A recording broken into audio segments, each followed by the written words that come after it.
എല്ലാവർക്കും നമസ്കാരം. എൻ്റെ പേര് അനിൽകുമാർ. ഞാൻ ഇംഗ്ലീഷ്, മലയാളം, ഗ്രാമർ PSC പരീക്ഷയ്ക്ക് ചോദിക്കുന്ന ഗ്രാമർ പാർട്ടാണ് ചെയ്ത് തുടങ്ങിയിരിക്കുന്നത്.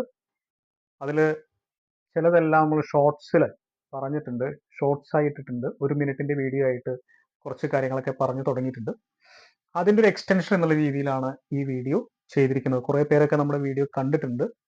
കുറച്ച് പേരൊക്കെ അതിനെക്കുറിച്ചുള്ള കാര്യങ്ങൾ, അഭിപ്രായങ്ങളൊക്കെ പറഞ്ഞിട്ടുണ്ട്. എല്ലാവർക്കും നന്ദി.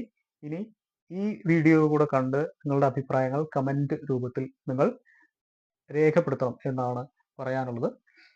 അപ്പോൾ അതിൽ പറഞ്ഞിരിക്കുന്ന സംസ്കൃത സന്ധിയെ കുറിച്ചാണ് ഈ വീഡിയോയിൽ പറയുന്നത്. സംസ്കൃത സന്ധിയിൽ സ്വരസന്ധിയാണ്, അതായത് സ്വരങ്ങൾ തമ്മിൽ കൂടിച്ചേരുന്ന സമയത്ത് എന്തൊക്കെ വ്യത്യാസമാണ് വരുന്നത് എന്നുള്ള കാര്യമാണ് സ്വരസന്ധിയിൽ പറയുന്നത്. സ്വരസന്ധിയിലെ ആദ്യത്തെ സന്ധിയാണ് സവർണ ദീർഘ സന്ധി എന്ന് പറയുന്നത്. ഈ സ്വരസന്ധിയിൽ തന്നെ സവർണ ദീർഘസന്ധി, അതുപോലെ യൺസന്ധി, ഗുണസന്ധി എന്നൊക്കെ പറഞ്ഞിട്ടൊരു 3-4 ക്ലാസിഫിക്കേഷൻ ഉണ്ട്. അപ്പൊ അതിൽ ആദ്യത്തെയാണ് സവർണ ദീർഘസന്ധി എന്ന് പറയുന്നത്.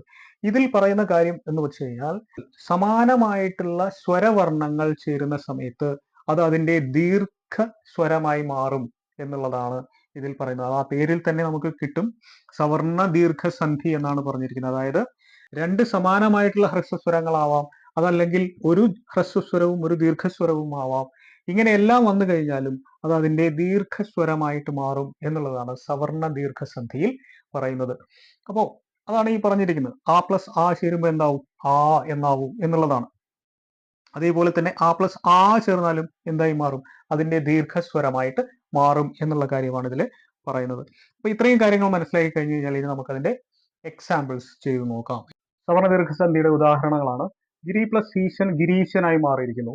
സോ ഒരു ഹ്രസ്വസ്വരവും ഒരു ദീർഘസ്വരവും ചേരുന്നു, അത് അതിന്റെ ദീർഘസ്വരമായി മാറുന്നു. അങ്ങനെയാണ് ഗിരീശൻ എന്നായത്. വിദ്യ പ്ലസ് ആലയം, അതുപോലെ ഒരു ഹ്രസ്വസ്വരവും ഒരു ദീർഘസ്വരവും ചേർന്ന് അതിന്റെ ദീർഘസ്വരമായി മാറിയിരിക്കുന്നു. ഇവിടെ വിദ്യ പ്ലസ് അഭ്യാസം, 2 ഹ്രസ്വസ്വരങ്ങൾ ഒന്നിച്ച് ചേർന്നിരിക്കുകയാണ്, എന്നിട്ട് അത് അതിന്റെ ദീർഘസ്വരമായി മാറിയിരിക്കുന്നു. ഷോർട്സിൽ ഞാൻ പറഞ്ഞിരിക്കുന്ന എക്സാമ്പിള് ഗുരു പ്ലസ് ഉപദേശമാണ്. ഗുരു പ്ലസ് ഉപദേശം. അപ്പൊ 2 ഹ്രസ്വസ്വരങ്ങൾ, ഉ എന്ന ഹ്രസ്വസ്വരം, ഇവിടെയും ഉ എന്ന ഹ്രസ്വസ്വരം ചേരുന്നു, അതെന്തായി മാറുന്നു? ഗുരൂപദേശമായി മാറുന്നു. അപ്പൊ സ്ഥിരമായിട്ട് വീഡിയോസ് എല്ലാം കാണാൻ ശ്രമിക്കുക. ഇതുപോലുള്ള വീഡിയോസ് നമ്മൾ ഇനിയും അപ്ലോഡ് ചെയ്യുന്നതായിരിക്കും. മലയാളത്തിലാണെങ്കിലും ഇംഗ്ലീഷിലാണെങ്കിലും ഗ്രാമർ ക്ലാസ്സുകൾ പ്രധാനമായിട്ട് നമ്മൾ അപ്ലോഡ് ചെയ്യുന്നതായിരിക്കും. PSC പരീക്ഷയ്ക്ക് നിങ്ങൾക്ക് ഹെൽപ്ഫുൾ ആവുന്ന തരത്തിലുള്ള ക്ലാസ്സുകളായിരിക്കും. അപ്പോൾ എല്ലാവരും നമ്മുടെ ക്ലാസ്സുകൾ സ്ഥിരമായിട്ട് കാണുക. അതുപോലെ നിങ്ങളുടെ അഭിപ്രായങ്ങളൊക്കെ നമുക്ക് കമൻറ്റ് ബോക്സിൽ നിങ്ങൾ രേഖപ്പെടുത്തുക. അതുപോലെ സബ്സ്ക്രൈബ് ചെയ്യുക, ലൈക്ക് ചെയ്യുക എന്നൊക്കെ തന്നെയാണ് പറയാനുള്ളത്. എല്ലാവർക്കും ഒരുപാട് നന്ദി. അടുത്ത വീഡിയോയിൽ കാണാം.